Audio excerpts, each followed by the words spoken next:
कुछ करिए नस नस मेरी खोले हाय कुछ करिए कुछ करिए बस बस बड़ा बोले अब कुछ करिए ओ कोई तो चल सिद्ध फड़िए तू बेतरिए या मरिए हाय कोई तो चल सिद्ध फड़िए तू बेतरिए या मरिए शक दे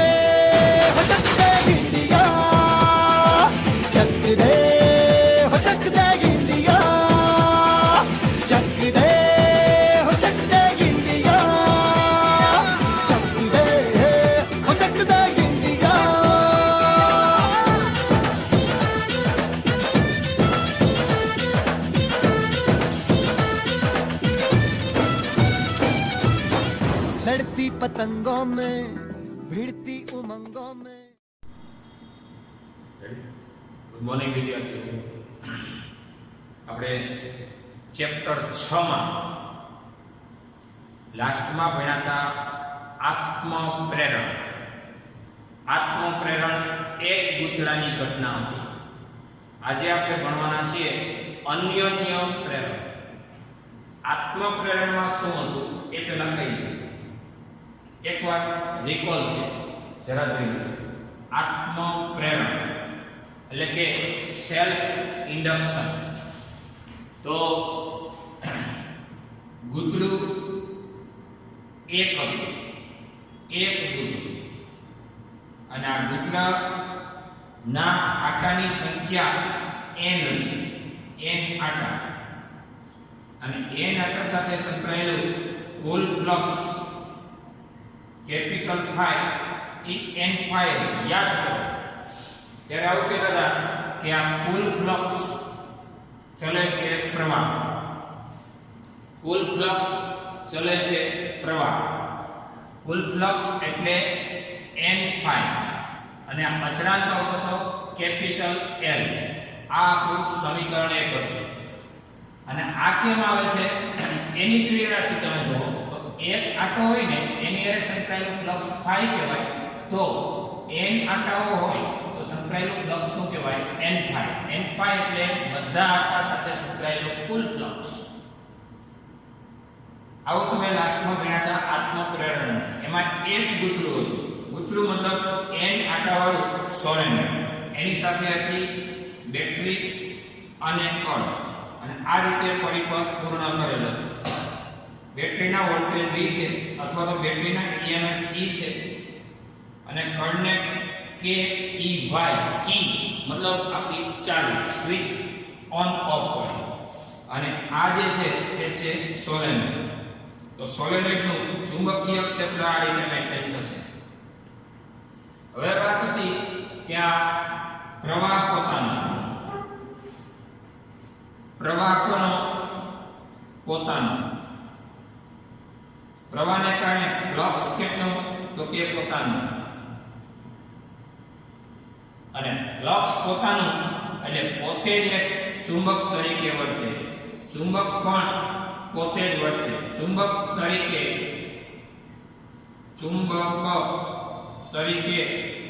પોતે વર્તે। એટલે આ રીતે પોતાનું પ્રેરણ થાય, અને પોતાનું થઈને એને ઇંગ્લિશમાં કહેવાય સેલ્ફ ઇન્ડક્શન, એટલે કે આત્મપ્રેરણ। એટલે આત્મપ્રેરણ મિત્રો કેટલા ગૂંચળાની ઘટના છે? એક ગૂંચળાની। આત્મપ્રેરણ ભણશો ને તો જ આના પછીનો આજના લેક્ચરનો પોર્શન અન્યોન્ય પ્રેરણમાં સમજૂતી મળશે। આત્મપ્રેરણ એ એક ગૂંચળાની ઘટના છે। તો આત્મપ્રેરણમાં એક ગૂંચળું n આટાવાળું છે, એક આટા સાથે સંકળાયેલું ફ્લક્સ ફાઈ છે, તો n આટા સાથે સંકળાયેલું ફ્લક્સ n ફાઈ થશે, અને આ કુલ ફ્લક્સ પ્રવાહના સમપ્રમાણમાં હોય, કારણ કે જો પ્રવાહ વધે તો ચુંબકીય ક્ષેત્ર વધે એટલે કે ફ્લક્સ વધે। તો આ તમારું સમીકરણ 1 હતું। આત્મપ્રેરકત્વ કેપિટલ L ને સૂત્રનો કરતા બનાવો તો એ થાય n ફાઈ બાય I। આ એક પરથી બન્યું એ નંબર 2। તો હવે વાત આવી L બરાબર n phi by I। L નો એકમ હેનરી છે, L નો એકમ હેનરી છે અથવા તો કેપિટલ N ને કોઈ એકમ નથી, ફાઈ નો એકમ થાય ટેસ્લા ઇન્ટુ મીટર સ્ક્વેર અથવા વેબર ના છેદમાં એમ્પિયર. એટલે આવા એકમથી તમે પરિચિત છો. આ કેપિટલ L નો આધાર ગૂંચળાનું પરિમાણ, ગૂંચળાના આટાની સંખ્યા અને ગૂંચળાને જે માધ્યમ પર વીંટાળેલું હોય એ માધ્યમના ચુંબકીય ગુણ પર કેપિટલ L નો આધાર રહે છે. કેપિટલ L ને કહેવાય આત્મપ્રેરકત્વ. તો કેપિટલ L આત્મપ્રેરકત્વ હતું અને આ ઘટનાને આત્મપ્રેરણ કહેવાય. શા માટે આત્મપ્રેરણ કહેવાય? તો કે પોતાનામાંથી પ્રવાહ પસાર થયો, કેનામાંથી થયો ભાઈ? તો કે ગૂંચળામાંથી. યાદ કરો, પોતાનામાંથી પ્રવાહ, પોતાનામાં ફ્લક્સ ઉત્પન્ન થયું અને આ ફ્લક્સ ને કારણે પોતાનું પ્રેરણ થયું અને પોતે જ એક મેગ્નેટ તરીકે વર્તે. એટલે આ ઘટનાને કહેવાય આત્મપ્રેરણ અથવા તો પોતાના પ્રેરણની ઘટના. આ આત્મપ્રેરણની ઘટના એક ગૂંચળાની ઘટના છે મિત્રો. બરોબર, આવું આપણે ભણ્યા હતા. અને લાસ્ટમાં એવું પણ કીધું હતું કે સમીકરણ 1 નું t ની સાપેક્ષે વિકલન કરો ને એટલે આવું થાય n d phi by dt. અહીંયા કેપિટલ phi રાખો તોય હાલે. બરોબર, તો n d by dt of phi પછી l di by dt. l એ આત્મ પ્રેરકત્વ છે. તો પછી આને n d phi by dt એને અથવામાં લખાય d by dt of capital phi. જેમ લખો એમ, પણ એને એક પ્રકારનો તમે ફેરેડેના નિયમથી ઓળખો છો કે આને કહેવાય માઈનસ e. આટલા સ્ટેપ પછી l di by dt. અહીં કારણ લખી નાખો e બરાબર -l di by dt. E બરાબર EMF એટલે શું? તો કે ફેરેડેનો નિયમ. ફેરેડેના નિયમ પરથી EMF એટલે E બરાબર -d by dt of phi. phi અથવા તો n phi. યાદ કરો, d by dt of capital phi અથવા તો d by dt of n phi એટલે e. એ માઈનસ નિશાની લેન્ઝના નિયમ શું બતાવે છે? હાજરી બતાવે છે. તો d by dt of n phi એટલે એની સાથે માઈનસ એટલે e એટલે n d phi by dt એટલે minus l di by dt. અહીંયા સુધી તમે લાસ્ટમાં ભણી ચૂક્યા હતા. તો e બરાબર આવું બધું થઈ ગયું. તો આમાંથી l ને સૂત્રનો કરતા બનાવો તો l બરાબર -e dt અથવા તો -e ના છેદમાં di by dt. -e ના છેદમાં di by dt. એમાં જો EMF 1 વોલ્ટનો EMF 1 વોલ્ટનો અને પ્રવાહના ફેરફારનો દર 1 એમ્પિયર પ્રતિ સેકન્ડનો લ્યો. I1 લ્યો ને I1 લ્યો તો L બરાબર કહેવાય 1 હેનરી. આ 1 હેનરી ની વ્યાખ્યા 1 હેનરી કોને કહેવાય?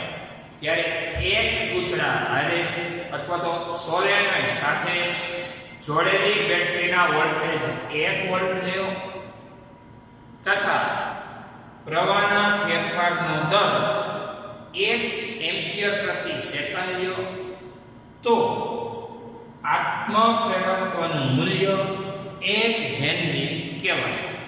આ 1 હેનરીની વ્યાખ્યા જરા મગજમાં રાખો અને કોઈ પણનું વ્યાખ્યા બનાવવી એ સૂત્રમાં ઈઝી હોય. આનું મૂલ્ય 1 લ્યો અને આનું મૂલ્ય 1 લ્યો, પરિણામે L બરાબર 1 થાય. બસ L એ 1 હેનરી કેમ થાય?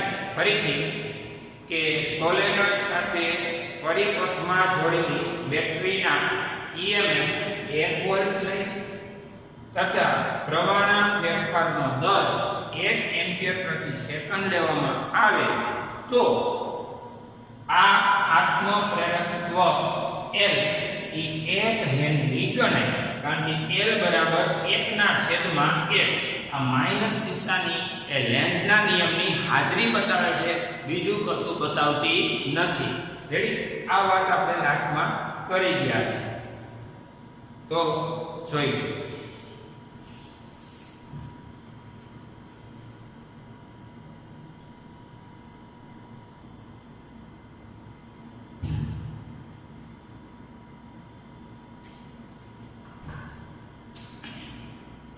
ચલો ત્યાર પછી હવે નેક્સ્ટ પોઈન્ટ આપણે ભણીશું અન્યોન્ય પ્રેરક.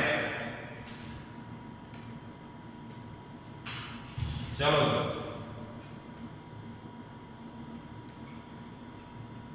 અન્યોન્ય પ્રેરક.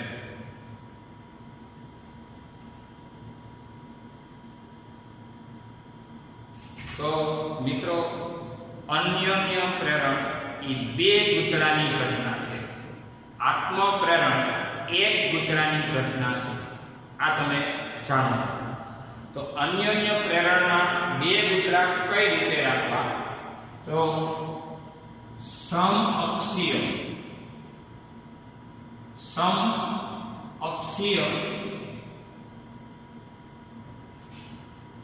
બે ગૂંચળાઓ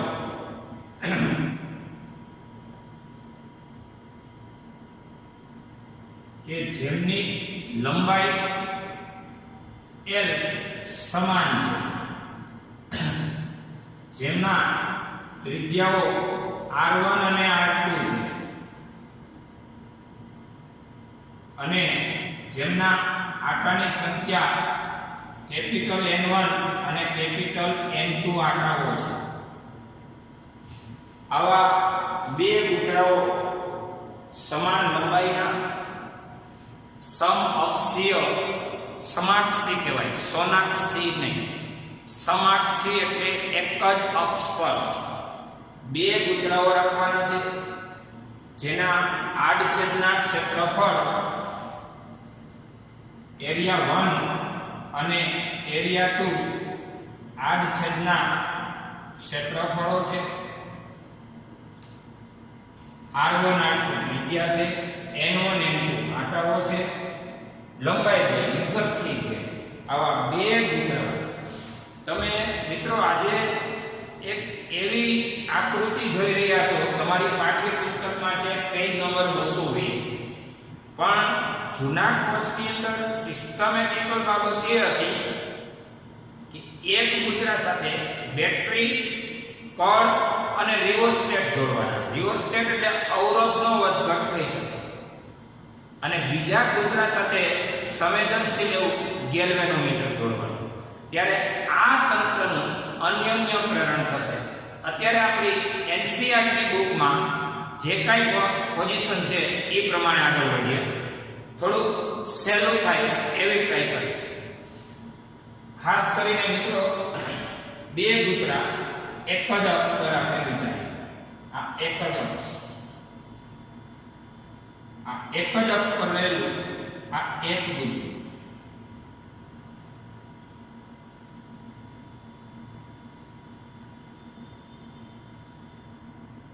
જેની ત્રિજ્યા R1 ત્રિજ્યાનું આ એક ગૂંચળું છે. હવે આ જ અક્ષ પર રહેલું બીજું ગૂંચળું,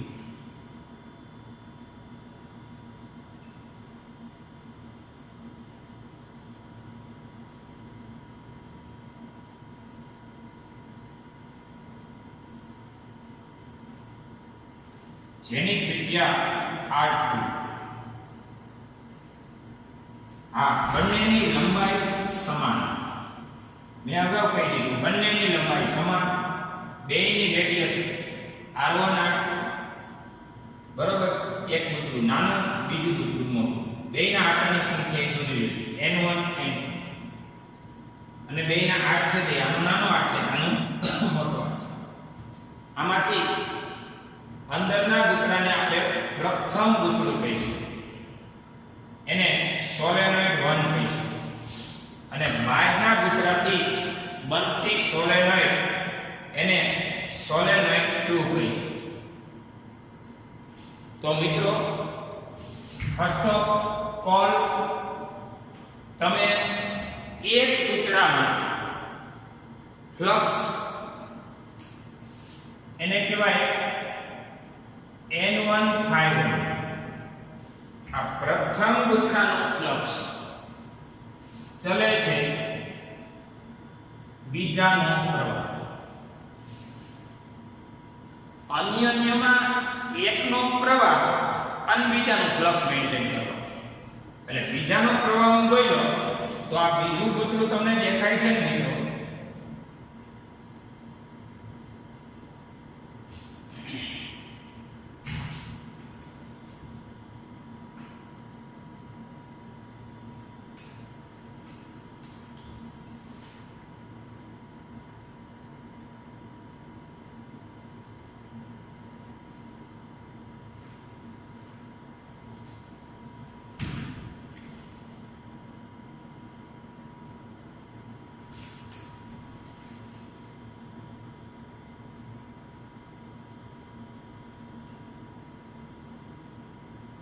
આ છે વાયર.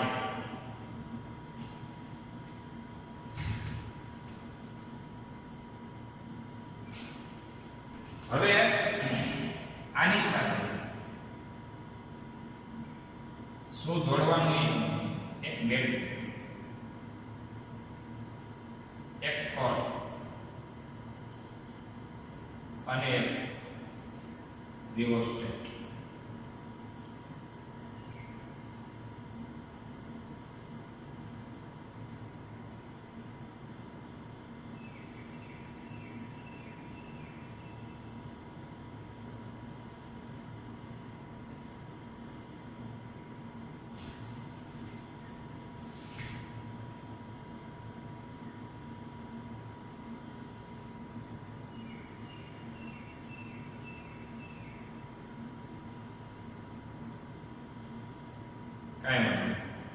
ટેક્સ્ટબુકમાં દોરેલું નથી. આને બેટરીના એલિમેન્ટ E કહેવાય, કળને E કહેવાય અને રિઓસ્ટેટ ને RH કહેવાય.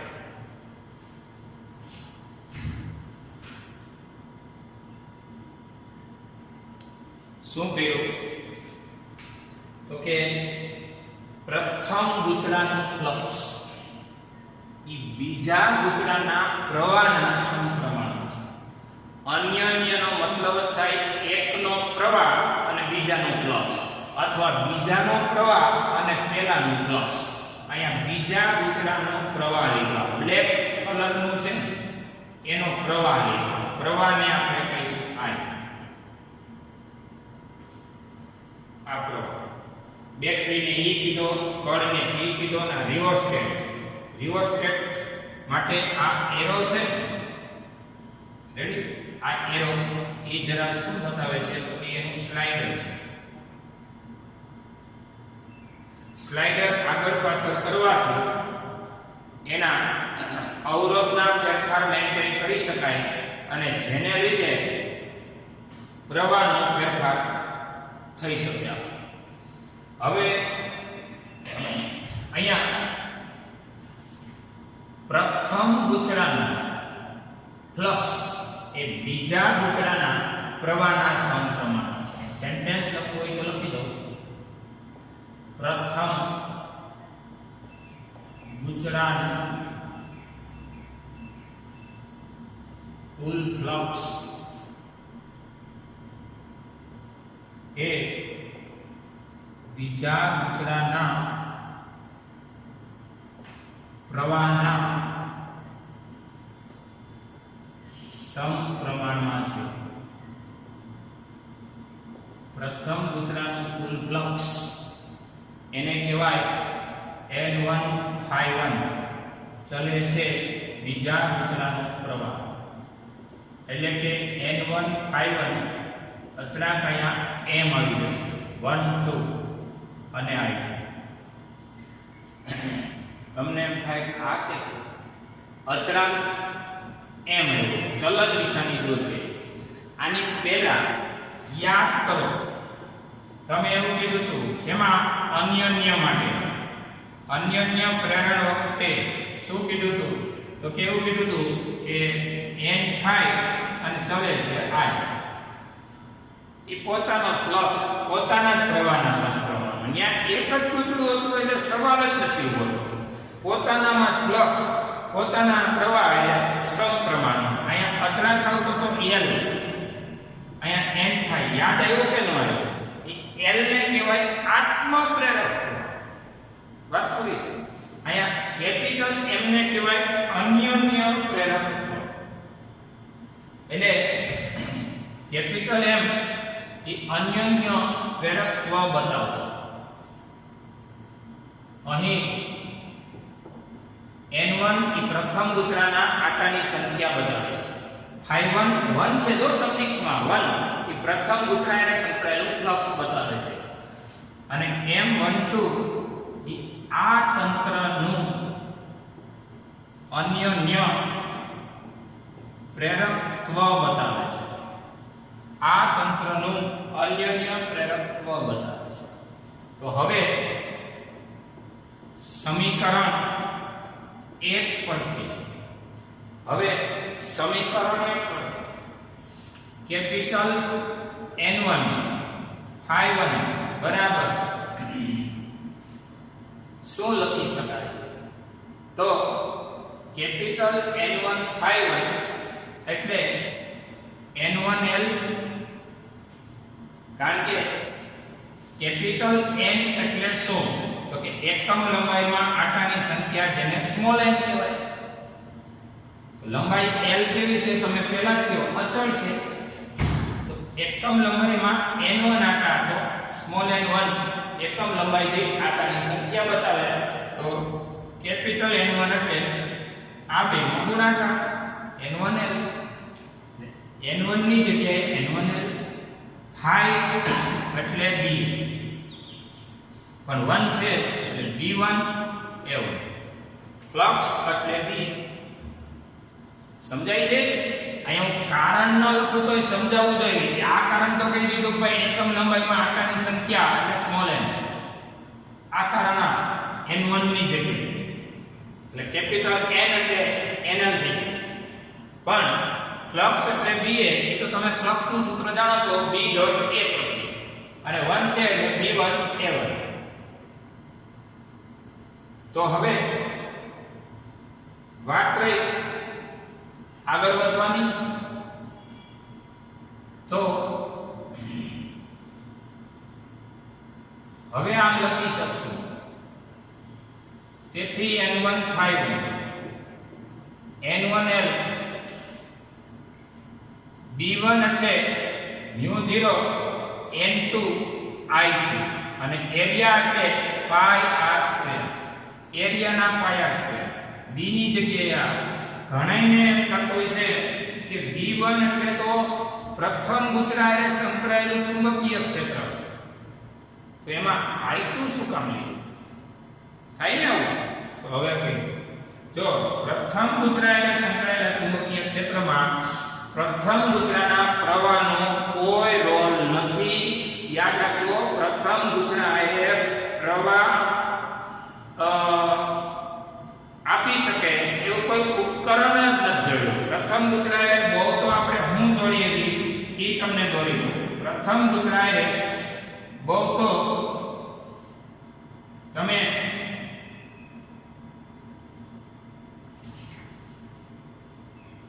સંવેદનશીલ એવું ગેલ્વેનોમીટર જોડી શકો. બીજું કાંઈ જોડી શકો એમ જ નથી. આ મગજમાં રાખજો. કારણ કે એક આયરે બેટરી કળ ને આ જોડી દીધું એટલે આનો જ પ્રવાહ થયો. એ પ્રવાહ કોનો થયો? કે બીજા ગુચરાનો પ્રવાહ થયો. આ બધું બીજાની સિસ્ટમ ઓનલાઈન કેવી છે ભાઈ? પ્રથમને ઓફલાઈનમાં રાખ્યું છે. પ્રથમ આયરે કશું નહીં. પ્રથમમાં તો ચેક કરવા જાય છે કે એનું પ્રેરણ થાય છે કે નહીં. કારણ કે બીજાના પ્રવાહથી ઉત્પન્ન થયેલું ફ્લક્સ એ પ્રથમ આયરે સંકળાય છે.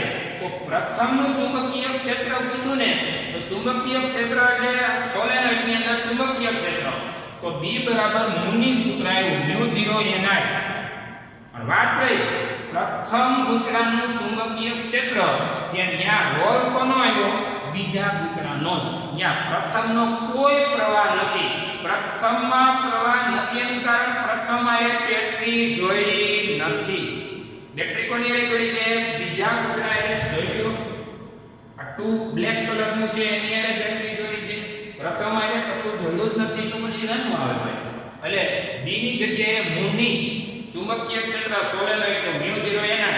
એમાં μ0 અચળાંક છે અને n2 i2 એટલે આ બધું બીજા ગૂંચળાનું પ્રભુત્વ ને લીધે ઉદ્ભવતું ચુંબકીય ક્ષેત્ર કહેવાય પહેલાનું ક્ષેત્ર કોને લીધે એટલે કહી દેવાય ભાઈ બીજાને.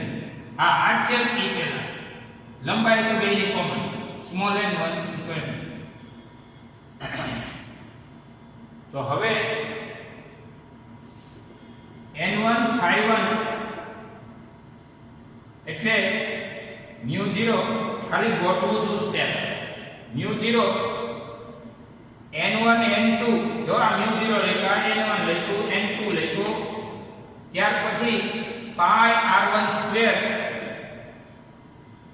અને હવે વધે છે l. n1 n2 μ0 પાઈ r1 સ્ક્વેર l અને હજી એક સ્ટેપ વધ્યું એનું નામ છે i2. આને નંબર આપી દો. સમીકરણ 1 અને 2 સરખાવતા. સમીકરણ 1 અને 2 સરખાવવાની છૂટ છે ભાઈ. જો આટલા સ્ટેપ અહીંયા છે તો કે આ અહીંયા છે. અહીંયા i2 છે તો કે અહીંયા છે. બાકી બધું તો બાકી બધા નીચે ઉતારો. અહીંયા આપણે સરખાવતા m12 એટલે કોણ કે આ બધું કોણ μ0 n1 n2 pi r1 square અને l. μ0 n1 n2 pi r1 square અને l. આ m12 થયો. નંબર આપી દઈએ 3. અહીંયા સુધી જુઓ.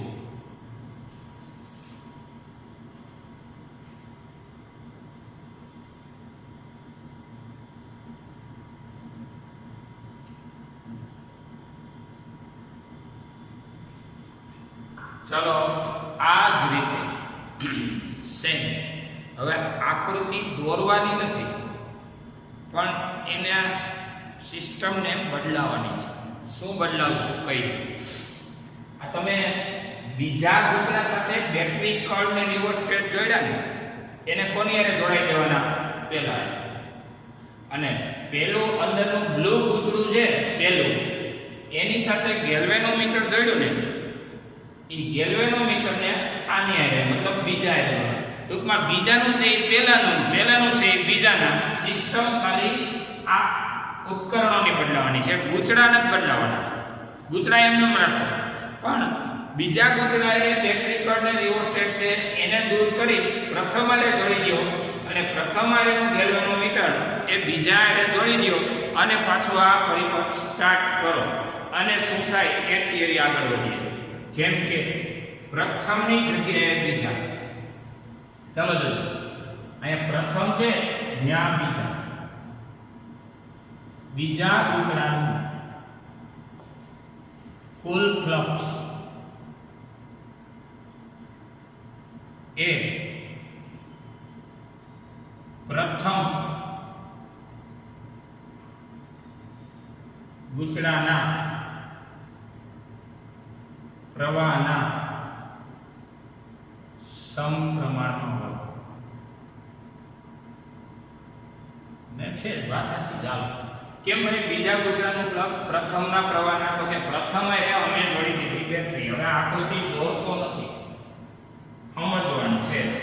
આ પ્રથમ આ બ્લુ હવે શું જોડી દેવાની? બેટરી કળને રિવોસ્ટેટ. આ સ્પેર પાર્ટ બધા અહીંયા જોડી દો અને આ છે એને આની હારે જોડી દો.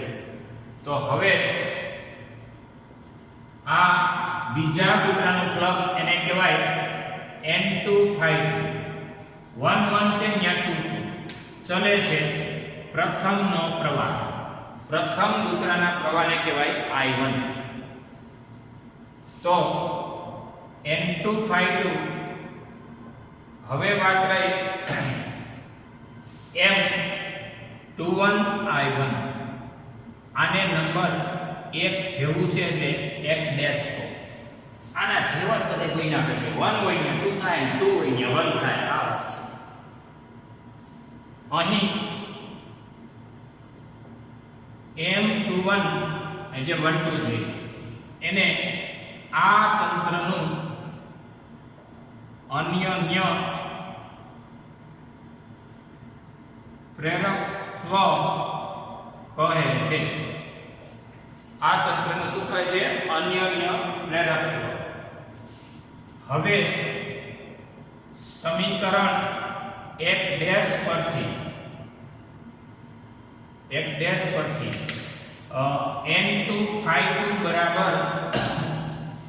N2 બરાબર આ જ સ્ટેપ N2L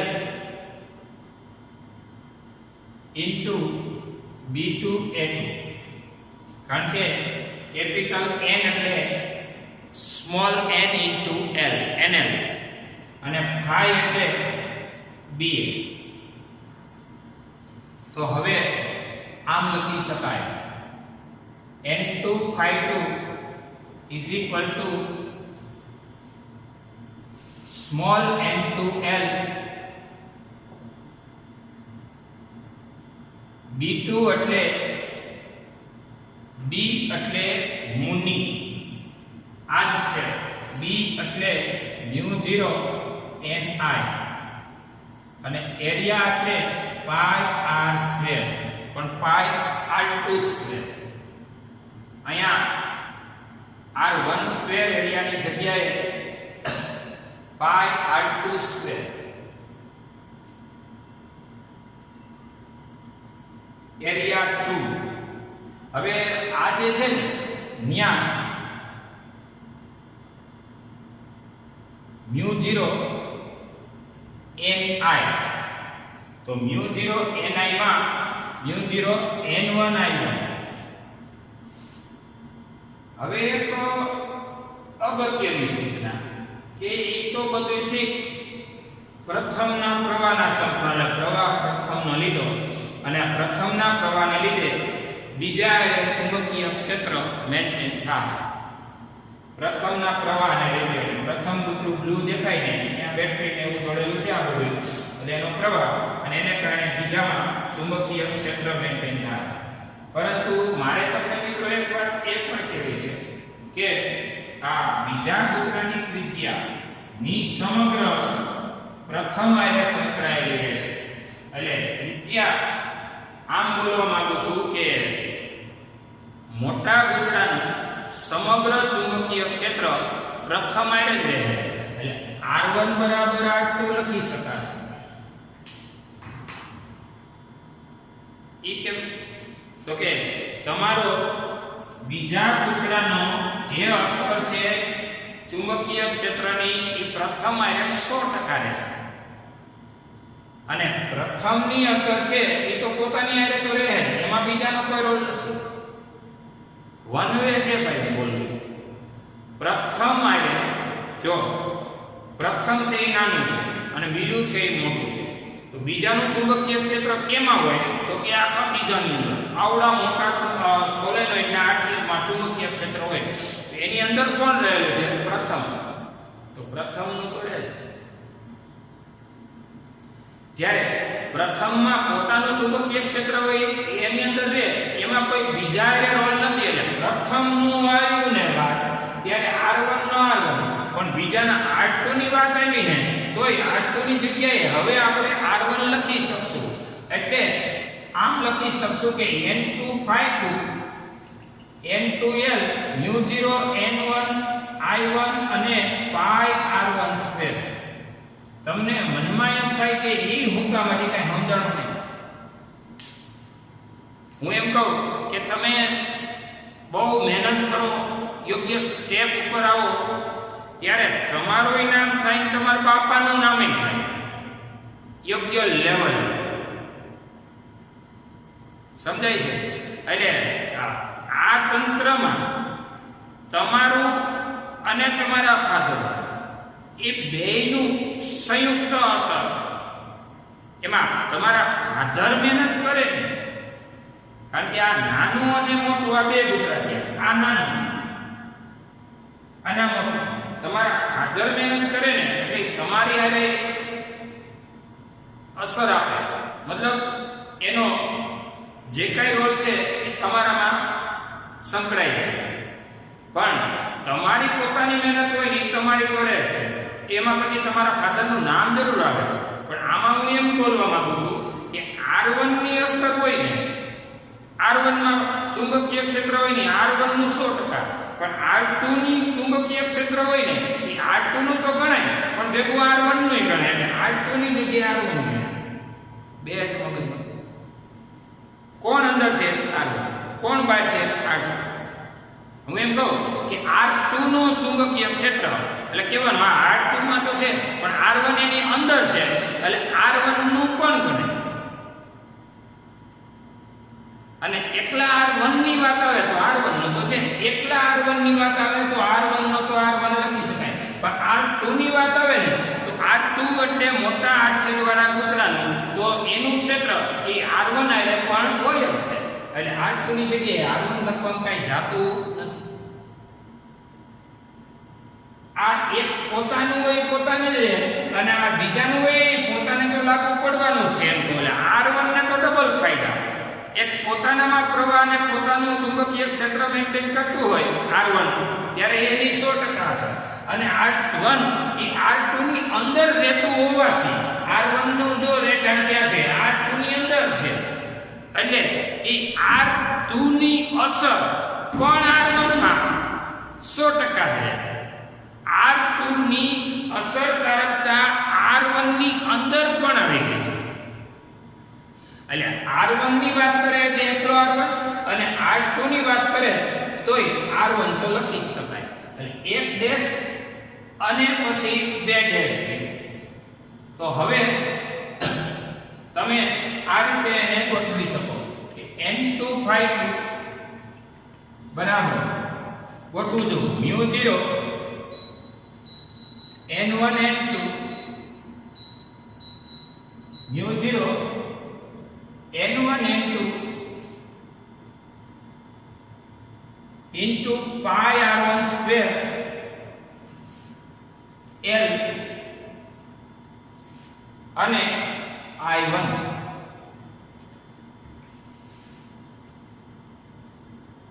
તો હવે નંબર આપી દો આને,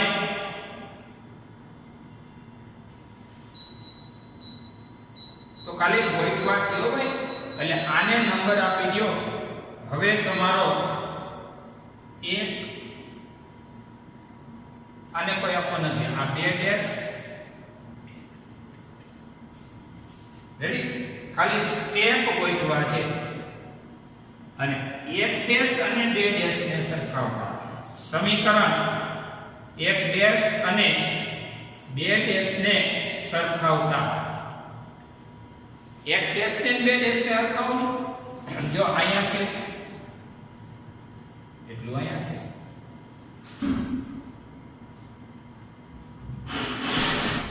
I1 છે તો I1 વધે છે એને બોલાવો.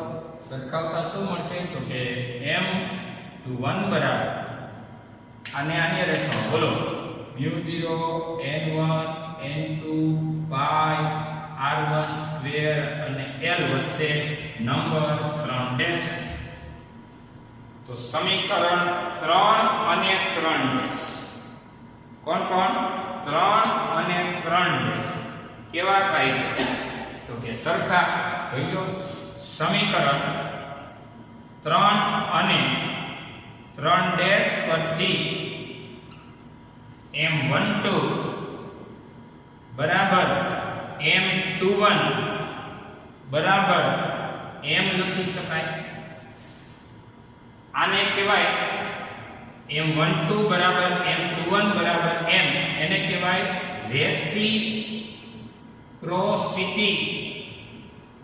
રેસિપ્રોસિટી થિયરમ, એટલે કે આદાન પ્રદાન પ્રમેય. આદાન